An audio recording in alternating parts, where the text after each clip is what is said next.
You said becoming a founder means you're locked in a way that being an employee never is. Walk me through that. There's a lot of disadvantages with being a founder. I think people romanticize that role a lot more than not. Any employee can basically decide when it's time for them to move on. I think it's very, very hard for founders to do that. You just lose that optionality of like, I'll just go do something else. With every person that joins Accrual, I take on just a little bit more stress because every person that joins is taking a huge risk of joining something early and taking a bet on it. Cos, you said becoming a founder means you're locked in a way that being an employee never is. Walk me through that. There's a lot of disadvantages with being a founder. I think people romanticize that role a lot more than not. But any employee can basically decide when it's time for them to move on, if the company's not right for them, the size, whatever it is. I think it's very, very hard for founders to do that. And so you first have to start with a lot of conviction in the long run because you're basically dedicating an indeterminate amount of time of your life for the company that you're working on, assuming it's successful. Assuming it's successful, you're not going to leave if it's successful because investors won't want you to do it. Employees won't want you to do it. You probably won't want to do it. And if it's going meh, then similarly, it's going to be very hard. Even if you want to leave, others will basically not necessarily want to take that on. And so I think one of the biggest downsides that I think people underestimate on this is like, you just lose that optionality of like, I'll just go do something else. I find that fascinating because being a founder myself, I have sleepless nights, a lot of them. The hard times, I have to stick it through, right? No matter what.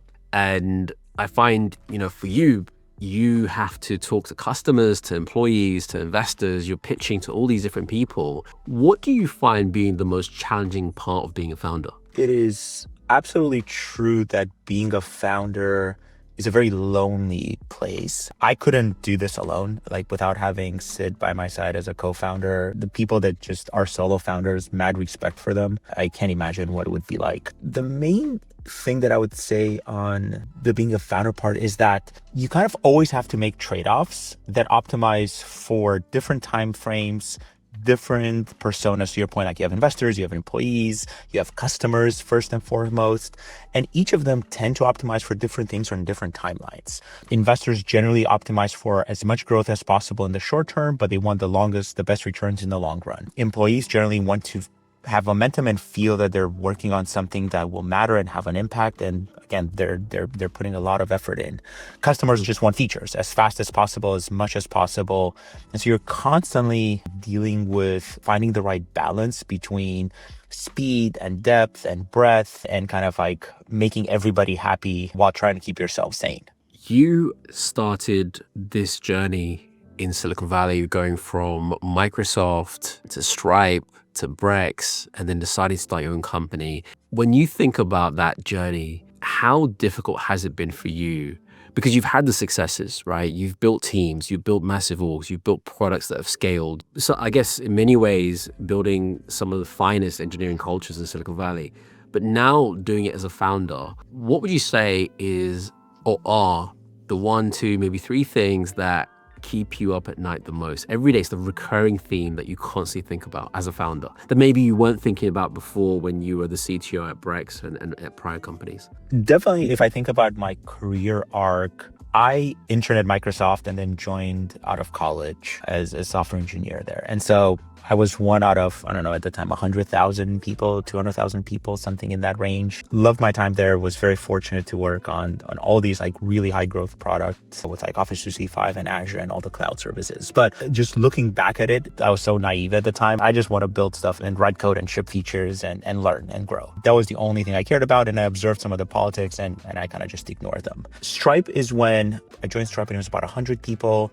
And so got to actually see kind of like what cowboy land looks like, but in a very good place that's like always kind of growing it up and to the right. And I got to see what like building the culture and the foundations of a company might look like, but not quite from the ground up. And I always had safety nets. Like there were always people, like we always had like a CTO, VP of Eng that I would be able to learn from and other folks much more experienced than me.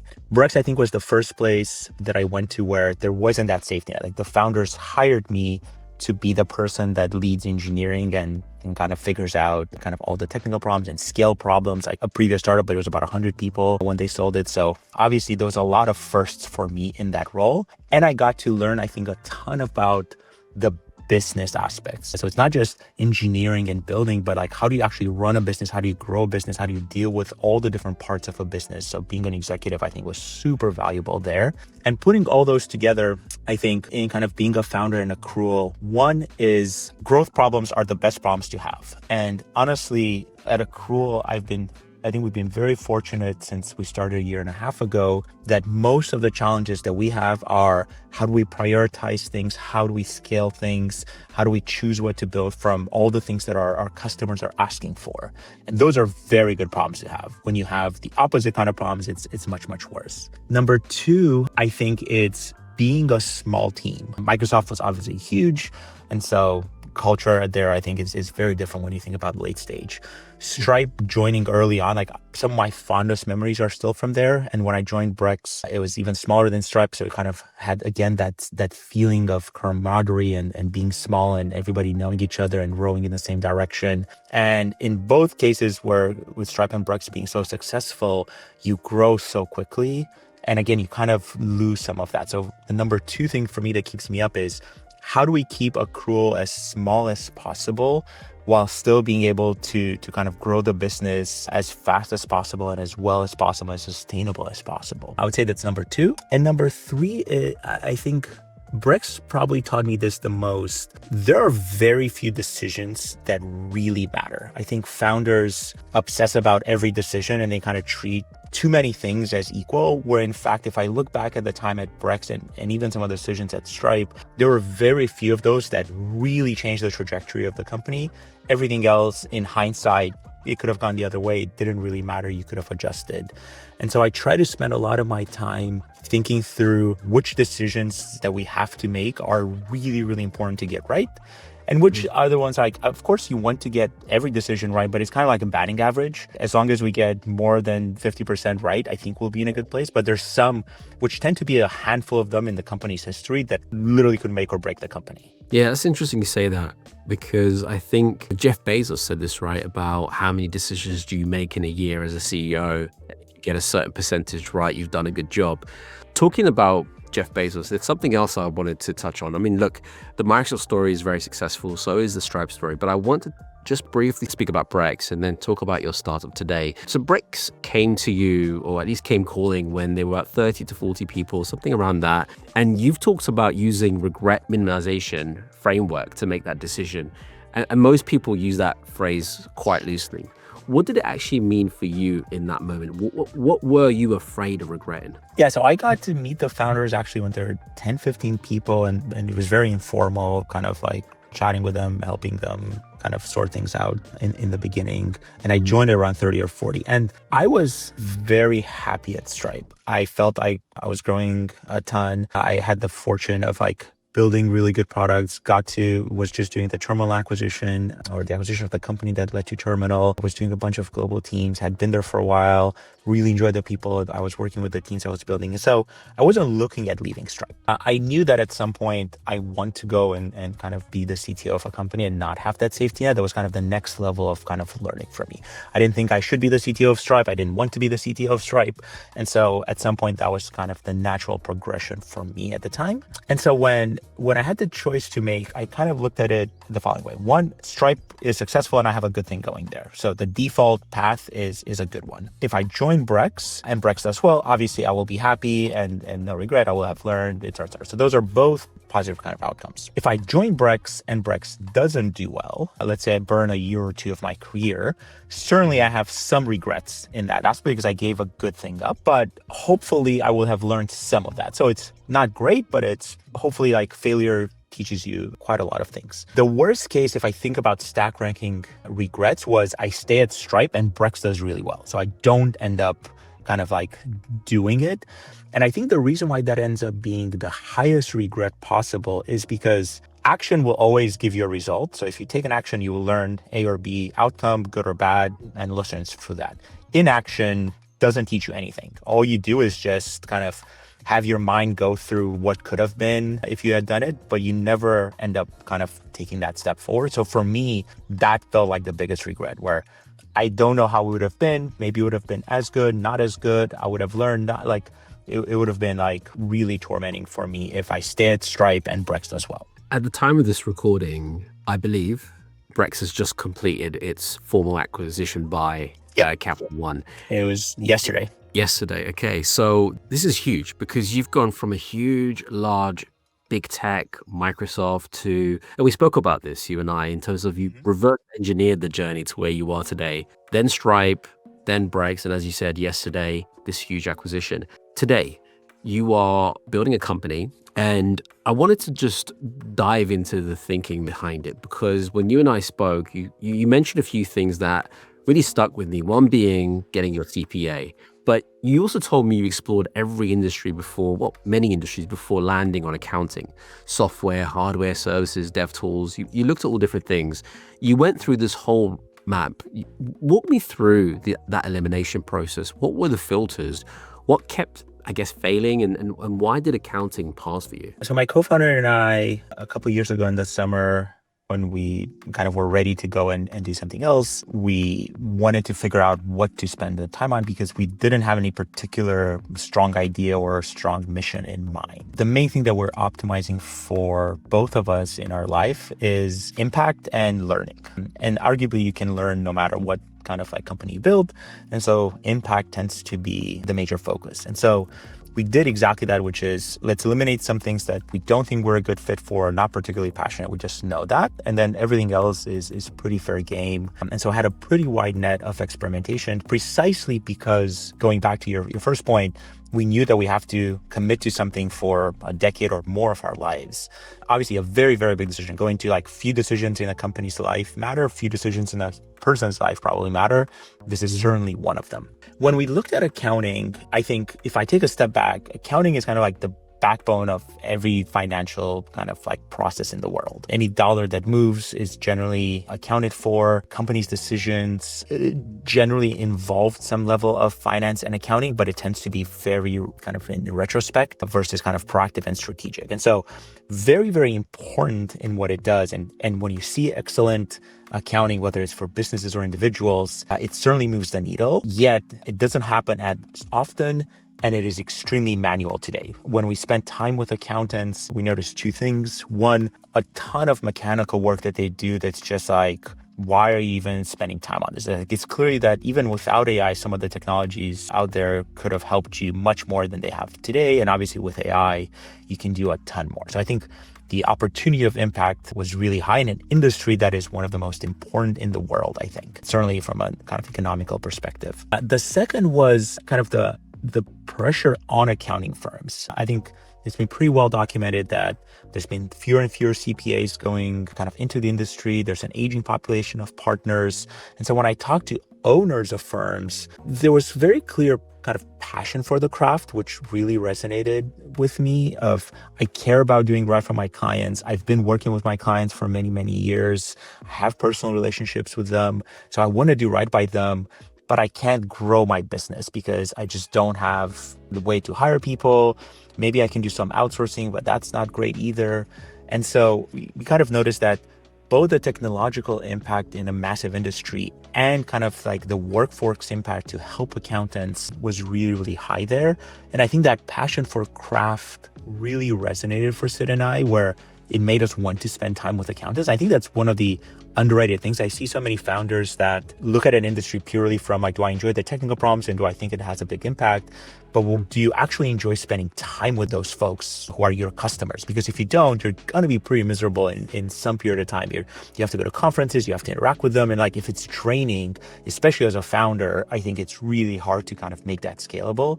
And that was another filter for us. We eliminated some ideas, not because of impact or because of kind of opportunity, but because we just didn't feel as passionate about the persona that we're helping with. And we didn't feel like that's as sustainable. That makes sense.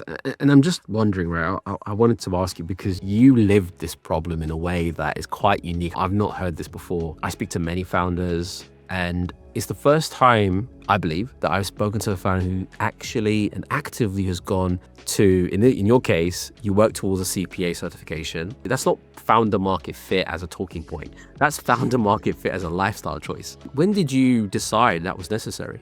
I think this is how Sid and I are wired. At Stripe, we were both working on financial infrastructure, so everything that moves now trillions of dollars, kind of building all the rails. And we would literally spend time reading specifications of all these payment networks around the world and how money actually moves in the world. Like when I joined Stripe, obviously you can look at the APIs and you can think about like I send money from A to B, but I had no idea how it actually physically moves. Certainly not in the US and certainly not around the world. And so for us, I think part of the way we approach any kind of complex problem is to go really, really deep and really understanding the domain. In the case of payments, we literally were reading like payment specifications and kind of understanding it in great depth. In the case of accounting, we're like, well, we should kind of get as close as possible to that. I don't think we can replicate the dozens of years of experience that CPAs have, but we should certainly have the baseline that any new graduate in the industry has. And so we went and took all the CPA classes at community colleges to kind of learn the domain, just like everybody else does in this space. I think otherwise it's too superficial, and it allows you to build much more empathy with your customers. And I think it also helps you understand some of the fundamentals of the business and why certain things are the way they are. Because otherwise it's very easy to take a softer approach of, I'm just going to simplify this and get rid of this thing. But like without really understanding the depth and complexity there, it's really hard. And I think accounting, people think about accounting and legal as like very black and white things, like, oh, what's the regulation? But like there's a ton of nuance. I would say maybe 80% or 90% even is kind of mechanical, and that's true. But if you look on forwards-looking basis, there's a lot of nuance in how you make decisions, what are you trying to optimize for, and how do you plan better, both as a business and an individual. And certainly, like without kind of learning the domain really, really deeply, I don't think you can kind of get that appreciation. Because just really quickly, what are you solving for? When you think about the problem statement for your company today, how would you describe that? What is the problem you're solving? So Accrual works with some of the largest accounting firms in the United States, $100 million of revenue or more, so all the top 50 to 100 firms. The problem that we're trying to solve is recoup time for accountants and give them hours in every day that they can spend on things that actually move the needle for their business and for their customers. If I look at most of their accountants' work, like a CPA, they spend it on things that are mechanical, mundane, not strategic, not really valuing their expertise of decades. And we strongly believe that the value of the accountant that you're hiring, again, as a business or individual, should be to help you make better financial decisions and kind of bring accounting in a much more strategic kind of lens. And we should handle as much of the mechanical work as possible that anybody would kind of just be able to do. And so at a high level, we're trying to kind of create accountants out of thin air by saving orders of magnitude of time much more than previously. So it's the mundane tasks, the ones that are required to be done. But for an accountant, it's, as a customer myself with accountants, the value, as to your point, is the strategic stuff, the stuff that helps me make better decisions for the business to help it grow. Are you saying that your software, your product solves the paperwork, the stuff that you can get out the way of the accountants and let the accountants serve a better purpose for their customers? Yes. So it solves for a ton of, to your point, mundane tactical work, and it helps them understand the strategic work even better. Like in general, I think accountants have a very good sense for that. And as we continue kind of scaling and kind of helping more and more firms, we'll be able to build more features and more products that help them even on forwards-looking things to give them the highest signal. And the goal of that is, I think if you're a partner or a CPA with like dozens of years of experience, you kind of know how to do that. But if you're someone newer industry, like say you graduated in the last few years, this helps you accelerate that knowledge gap between that partner with dozens of years of experience and yourself. And so I think that kind of pulls the early slope of new graduates much higher and much faster through their career than previously. When you were building this story for investors, what were you selling? Was it the market, the team, the traction, or something else entirely?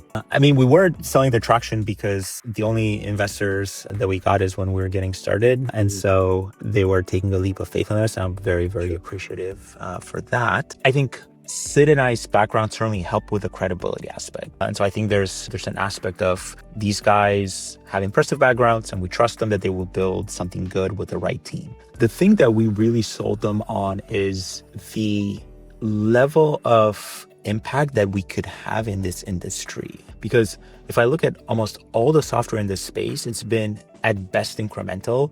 It kind of took some of the manual work and made it slightly faster, slightly more digital, but not exponentially more digital. And what we looked at is, by default, our approach is, how do I get rid of the accountant having to do X, whatever the kind of this X is when it comes to this kind of mundane work. And if we can't remove X completely, can we remove 95% of X or 90% of X? And the impact that we're having now in this tax season is at that order of magnitude, where we've literally created dozens of CPAs within these firms that they're now deploying on a bunch of new kind of like products and customers that they can help and help monetize and grow the firm as well. It's interesting. It's serving the customers, being the accountants, but as an impact on that, it's serving their customers to be more effective for them. Exactly. Because I want to ask you a question around customers, and this is going to be a weird one, right? Because customers are important, but how important are customers when you land them? I think they're the only thing that really matters, right? Like, you can fundraise without any customers, but that doesn't mean you have a business. I think the first signal that you want to have from customers is that you can acquire customers. I think the second thing is that you're not losing customers. If I look at kind of enterprise SaaS businesses, and if I think about the kind of customers that we serve, they do have an enterprise kind of like motion and size and scale. There's no amazing company that has net ARR. If you're churning more customers than you're acquiring, or you're not able to kind of like constantly grow, you will not be successful. That is kind of like a fundamental aspect of the business. So first step, acquire customers. Second step, don't lose customers. I think the third step is, you want to be in a position that your customers are pulling you into new directions. Your customer are asking you for new features, new products. Help me with this problem. And that, I think, is both the most kind of long-term impactful, because it shows that they're leaning in. But it's also, as a founder, one of the most satisfying things to hear that customers are asking me to help them solve problems, because it shows that what we've built is landing and helping them and kind of like realizing the impact, and they want even more. And so that's probably been one of the most rewarding things as a founder, is to see the firms that we work with pulling us in new directions to help them beyond what we've currently done. The reason I asked that question, Cos, is because I think there might be a world out there where founders or companies don't truly understand the value of a customer. As a customer myself, I've recently experienced this with a service provider where they got my business, and very, very quickly I realized that the level of service that I thought I was going to get, I wasn't getting it. And I walked away. I walked away very, very quickly. The main reason I walked away, I was worried that because I took them on this long-term retainer for 3 months to work with me, my concern was the level of stress I'm going to go through managing them to get me the results I need to get to. So I ended up pulling the plug, and this was only recently. And the founder said to me, "Are you sure we can deliver?" And I said, "Look, I appreciate your way of working, but for me, I'm more concerned about the next 11 weeks of working with you, the level of stress." You've seen a huge amount of success from Microsoft to Stripe to Brex and where you are today with Accrual. And I'm sure you've seen this as well in Silicon Valley. Why do some founders and some companies get that wrong? That's a very good question that no one's asked me, so thank you. I would say I'll give founders the benefit of the doubt, because I think most founders truly want to help their customers. So I don't think there's actual malice or intentionality of doing badly. To summarize it in one word, I think the answer is growth. And so what I mean by that is twofold. Number one, a lot of founders just value short-term growth over everything else. And so they look at customers of purely from an acquisition perspective. And that is the most common signal that you see. Like, we've acquired this customer, we have these many customers, we're growing by this much. And so their incentives, and it again comes a lot of times from investors, is very growth oriented, and let's just move quickly and acquire more customers. And then once I acquire the first customer, I move to the next one, and they kind of ignore the second piece. The second aspect of growth is, I truly believe founders want to make sure that all their customers, new and existing, have a very good product experience. But because they kind of lose their focus or focus too much on just new customer acquisition, they A, delegate the existing customer aspect, and B, they grow the company too quickly to not have the right systems and processes in place to know when the existing customers don't have a very good experience and how to deal with that. And so again, I think the summary is growth. You're either growing too quickly as a business, growing too quickly as headcount, combination of both of those. And one thing that we felt with Accrual and the accounting industry in particular is that change management is exceptionally hard in this space for us. One could argue that it is even harder than the technical problems of actually landing the change and the impact and helping accountants drastically update the way they work. And trust, I think, is earned very slowly and lost very quickly. And so it's one of those things where like we constantly make sure that like we go above and beyond what a customer could want, and not just the customer as in the person that I'm selling to directly, like the firm owner or the partner, etc., but every accountant that we work with and that uses the platform. Because ultimately what we've observed with Accrual is that accountants that are on Accrual spend most of their day on Accrual. And so if you're spending most of your day on our product, we want to make sure that A, you have as good of an experience as possible, and B, when you don't, or you have questions, we're there to respond as quickly as possible and kind of iterate as quickly as possible. Because again, like that's majority of your day now. And so if majority of your day is going to be miserable, what am I doing in this world? It feels like I'm just making things strictly worse. Because one last question before we wrap up with the book recommendation. You've done the operator thing. You've been an operator at the highest level. You're now a founder. If you could go back and talk to a 25-year-old Cos starting out at Microsoft who had no idea what was ahead of him, one thing about the difference between being an operator and being a founder, and what would it be? And I don't just want advice here. I mean the one true thing you know now that you couldn't have known back then. With every person that joins Accrual, Sid and I take on just a little bit more stress, because every person that joins Accrual is taking a huge risk of joining something early and taking a bet on us realistically and the vision and kind of what we're trying to build. And if we do right by them, they will be very, very happy, but they are taking that risk. And obviously at Microsoft as an engineer, I didn't have any of those kind of thoughts. Even at Stripe, because Stripe was so successful and because I joined when it was about 100 people, so like not quite from start, I was making sure that like we do right and we grow the business, and kind of that owner's mindset. I think I've always had that for the companies that I worked at, but I didn't really have like my obligation to other I hired. It was mostly I want to be a good manager to them. And that was the case also at Brex. At Brex, I would say it expanded more than just a good manager to the people and say like engineering or some of the other functions that I was leading, but a good executive and a good kind of like leader for the company. But I didn't feel like I'm going to let people down if the company fails. Like it just, that didn't click until we started Accrual and until we started hiring the first person that we didn't work with before. Because the first couple of people that we hired are folks that we worked with early on at Stripe. And there's some familiarity and it kind of felt okay. But the first person that we hired that we had never worked with before was like a person truly taking a huge amount of risk. And now every person that we hire kind of increases that risk, that stress a little bit for us. Thank you so much for making the time. And thank you for having me. I really enjoyed it. I think we touched on some very important topics, and I wish we could just speak for longer, but obviously we are limited on how much we can produce to these episodes. So the last question is always about book recommendation. And the reason I do this, just so for context, I love reading. So it's kind of selfish for me, but I'd love to hear one from you. I read almost exclusively nonfiction, or I used to, because I felt that like if I'm spending my time on something I should learn. In the last couple of years with spending so much time on kind of building Accrual, I wanted to find an outlet, because reading nonfiction is a learning thing, not an outlet thing like watching TV. So I kind of wanted to replace the watching TV aspect. And so I've started reading more fiction. I'll give you 2 books on that, because I'm assuming you've gotten a ton of kind of business, management, those kind of books. And I'm sure everybody recommends the top ones all the time. One, it's very timely given the movie that was out, but it's Project Hail Mary. If you like the movie with Ryan Gosling, definitely read the book. It's the same author, Andy Weir, who wrote The Martian. The book goes into so much more detail on the science about everything, both about the journey, but also when they're in space. Phenomenal book. It's probably the best sci-fi books I've ever read. I liked it even better than The Martian, to be honest. That would be number 1. And again, people are watching the movie right now, and so good timing. The second, I have a 3.5-year-old, and I spent a lot of time when not thinking through work, thinking about like her and kind of like her life and how things are going to evolve and change and so on and so forth. And one book that I found exceptionally good is called The Anxious Generation, which talks about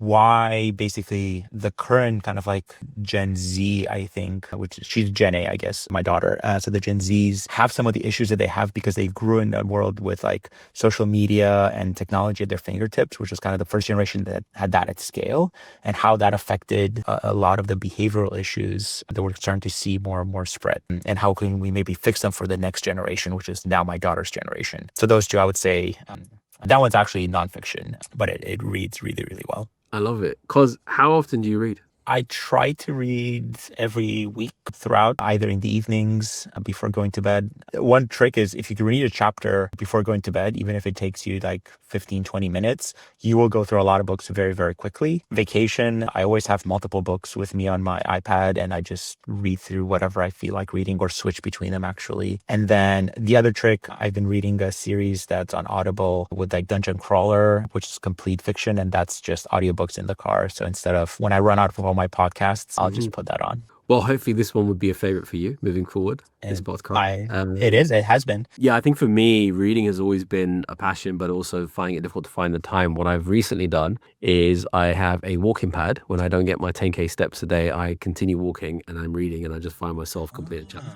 Yeah. That's very smart. You get both steps and reading at the same time. Good forcing As long as function. you stay focused without slipping and end up falling off, because they don't have Yeah.